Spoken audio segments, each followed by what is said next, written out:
Oh yes, folks, it's that time of the year where teams can build their rosters around a cornerstone franchise player. This is the NBA Draft 2015 review. In this video, I will go over in detail my prospects, how I feel about the top 10 picks, who went in the top 10, who should have probably won the top 10, and maybe a couple of trades here and there during the course of this video that I think make a difference. I'm also going to talk about some of the players that weren't in the top 10 that will probably be impact players once they hit the league. So first on the clock was the Minnesota Timberwolves, and we all know that they need everything. And they selected Karl-Anthony Towns, forward, Kentucky. Now, let me just say it like this. The Timberwolves needed everything. I mean, let's just call for what it is. Timberwolves needed everything. Karl-Anthony Towns could be everything. During the draft, they compared his game to probably potentially a more athletic Patrick Ewing. I've been hearing that this guy could be a multiple-time All-Star. You know what I'm saying? Some people are saying that he's a more of a presence down low than maybe an Anthony Davis probably was. So I'm just going to take a wait and see approach on this. I think it's an A+ pick. A++ pick by the Timberwolves because they need everything. And a rim protector, the guy's athletic.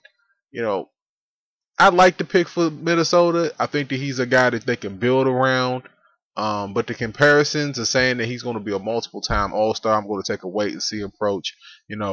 He could be a more athletic version of Shaq, or he could be Greg Oak. We don't know, but I'm leaning towards more so saying that he's going to be more so like a Shaq, more like a guy that can knock down the mid-range jumper, more so like a Patrick Ewing, like they said. I think that that's a more so spot on comparison about Karl-Anthony Towns. Good pick.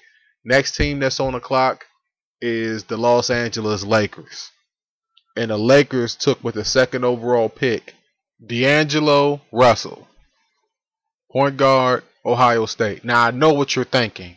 Why? Why would they surpass Okafor for D'Angelo Russell? Yeah, Kobe's getting old. Yeah, I'll give you that, yes. But the Lakers haven't had a true big man in Lakerland since Shaq left. Alright, like I said. And this is a move in which it kind of makes you think that they might go after Boogie Down Cousins. If you don't know who the Boogie Down Cousins is, then maybe you shouldn't be watching this damn video.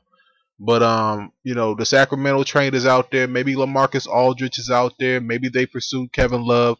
So if you're going after one of those guys in free agency, then why would you take Jahlil Okafor? I mean, honestly, it just makes sense for them not to go there. D'Angelo Russell, one of the best pure players in the draft, pure scorer.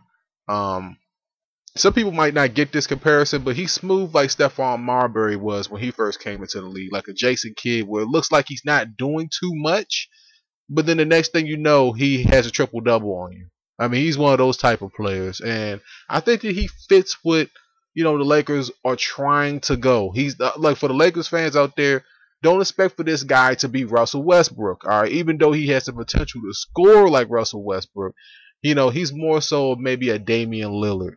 You know what I'm saying? Probably a Damian Lillard, but a better passer than a Damian Lillard. So just keep that in mind. I like the pick. People are stunned by this.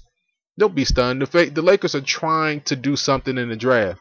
All right, so next on the clock is the 76ers. If you're a 76ers fan, I'm pretty sure you're tired of being in the NBA draft lottery with all these high picks. I don't think you guys will be there much longer. But next pick in the draft goes to the 76ers with the third overall pick, and they took Jahlil Okafor, forward from out of Duke. Now, okay, all right, I see where the 76ers are going. Best player on the board. Let's just go ahead and take him. I'm concerned that maybe the Sixers might trade Okafor somewhere else. I don't know. I just got a funny feeling about it because look at it. I mean, Philadelphia has Embiid. They have Noel. Where does Okafor kind of fit into that? You know what I'm saying? Do they really need another big body down low? Do they trade, one of the other guys to make room for Okafor? I mean, You know, best player on the board is the best player on the board. That's one thing that you just can't have enough of in the NBA is big bodies, and Okafor is definitely that. Now, do I think that Okafor is going to be the next Tim Duncan, or anything like that? Fundamentally wise, he's pretty darn sharp. I mean, I'm just going to go ahead and say that. Fundamentally wise, the guy is very sharp coming out of the box, and you know, I'm just concerned that the Phillies. I keep saying the Phillies. I don't know, the 76ers, maybe it's because it's baseball season. I just think that the 76ers might not hold on to this pick. So I'll take a wait and see approach with this. But I like this pick for the 76ers. Best player on the board that's left, for sure. They can use him as trade bait if they want to. But, you know, the 76ers have a crowded front court all of a sudden with Embiid coming into the league next year with Noel. They're going to have some big bodies down low if they decide to hold on to Okafor. So next on the clock is the New York Knicks. I know all y'all New York Knicks fans are just waiting to hear what I think about y'all's pick, right? All right. With the fourth overall pick, the Knicks selected Kristaps Porzingis, power forward, Yugoslavia. Now I know the look on you Knicks fans, man. I see the look on you guys' face. I can see it through the video. You guys are disgusted. You're gonna thumbs down the video. You're gonna hate it. You're gonna be like, why? Don't you know what? I'm not gonna hate on Kristaps, man. You know, Kristaps could be Derek Nowitzki or he could be Jan Vesely. All right, and I know all about Jan Vesely. Okay, now they said during the draft that there was no international players that was taken in the lottery that actually ended up being all-stars. Porzingis could be different here, man. I mean, they're saying that this guy is one of the pure scorers in the draft, and you know the guy has an NBA body, obviously. But Knicks fans don't want to hear this garbage. They wanted Okafor. If you guys wanted Okafor so bad, should have looked at Phil Jackson and said, hey, maybe they should have swapped picks or something. You know, I still feel as though that Philly really doesn't need Okafor as much as New York does, because New York needs just about everything. Same thing with the Timberwolves, but I mean, Porzingis it's a gamble. That's what the lottery is. The lottery is a gamble.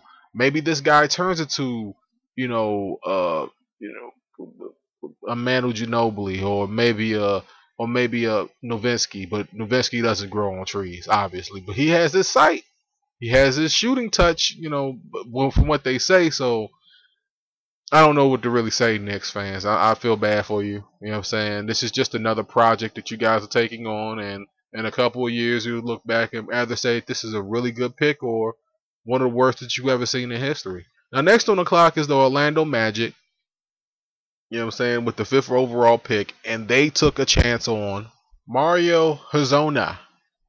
Shooting guard, last played overseas. Now, I hear these people comparing this guy to J.R. Smith. Why?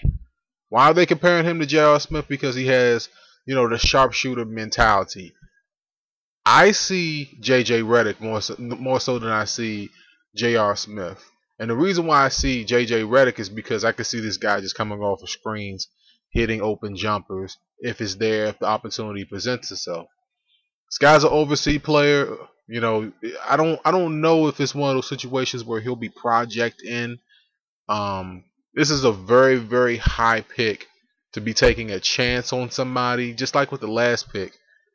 These guys, I mean, these overseas guys are one of those type of guys where this is more so of a developmental pick. And people might say that people might not like that, but this is a developmental pick. And in the NBA draft, you know, you kind of have to go with the sure thing. You know, Orlando could have went with, you know, Kaminsky here.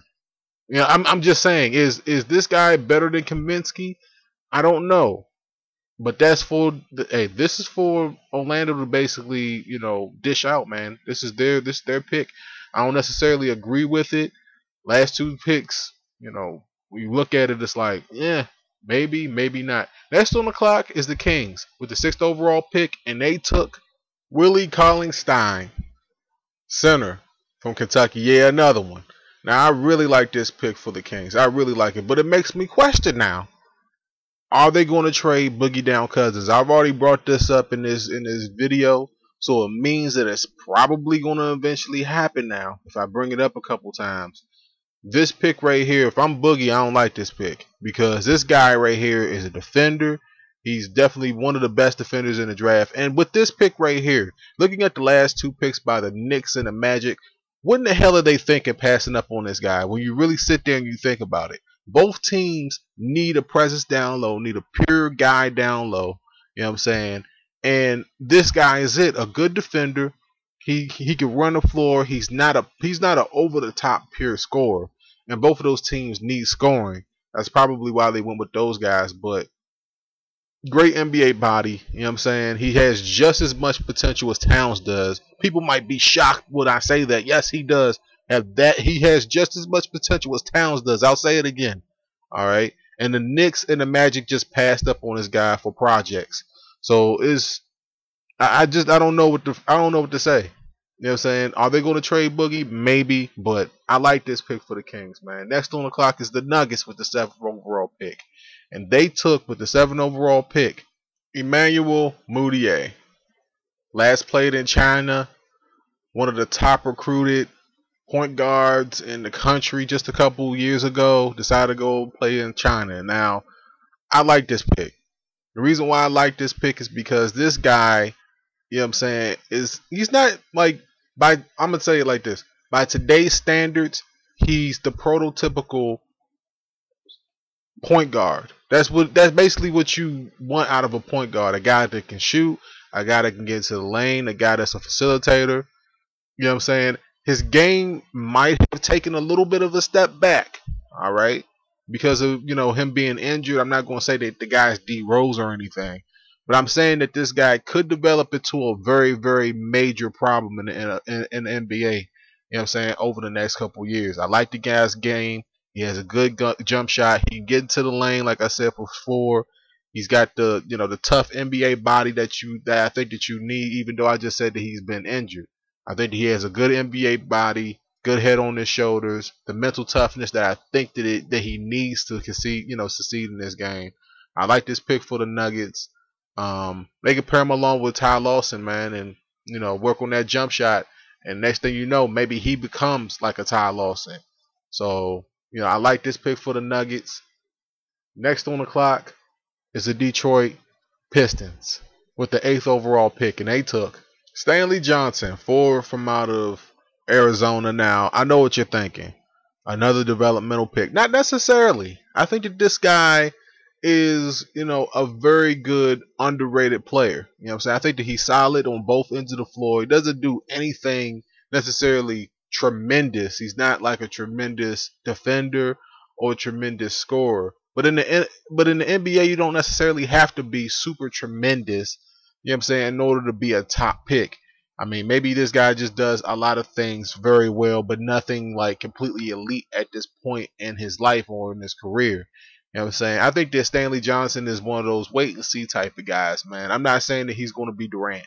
All right, don't look at me and say that, yeah, I said that he's going to be Durant. Now, I'm not saying that. I'm saying that this guy, you know what I'm saying, has the opportunity to be there, you know what I'm saying, with the guy's shape, with the guy's body. I think that the guy eventually can get to where he wants. Let me say it like this.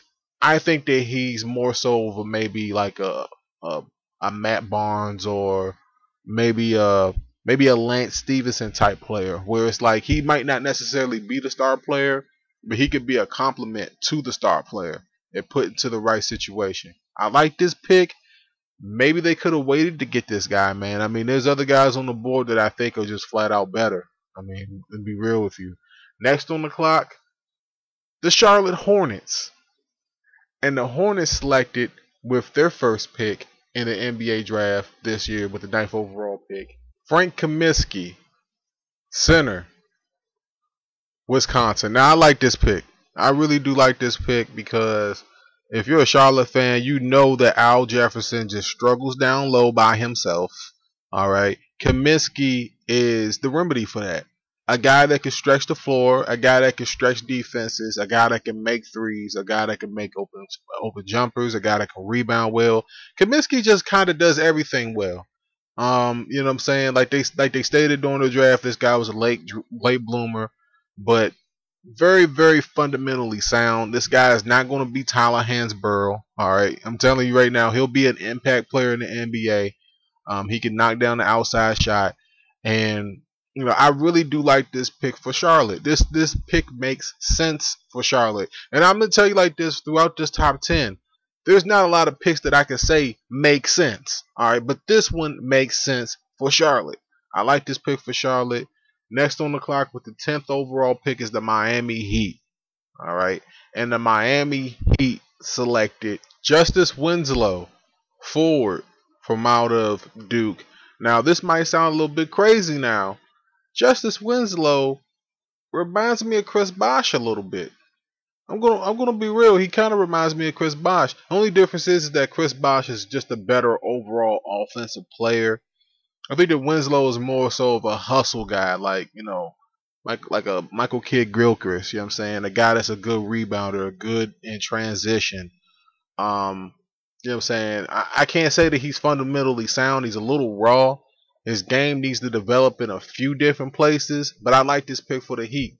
I think that he looks like a Miami Heat player. I mean, for real, you know what I'm saying? He looks like that type of guy.